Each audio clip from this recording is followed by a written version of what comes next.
Eta, bueno, abia puntu bezala, zuhaitz bat hartzen dut, bertxol aritza bezala batallatu deun zuhaitz hau.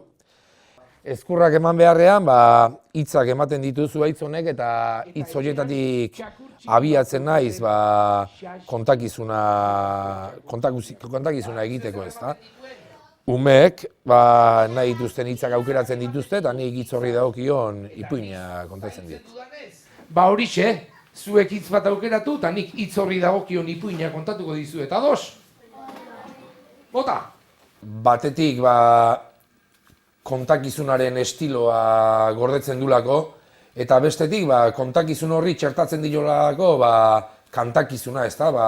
Bertsoak txertatzen dizkio, bertso zaharrak izan daitezke, edo okasiorako prestatutako bertsoak. Neurri guztiak zirela bereak, eta gero jostunak bertso bat ere idatzi zion.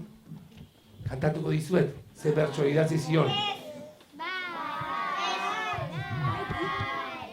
Hil bera ta hil gora, hil berri, hil bete, ederra izateak badu mila suerte, inoiz gizen borobil, inoiz argal tente, zuretzat soinekorik egin aldaiteke, berez zara ederra, biluzik joan zaite.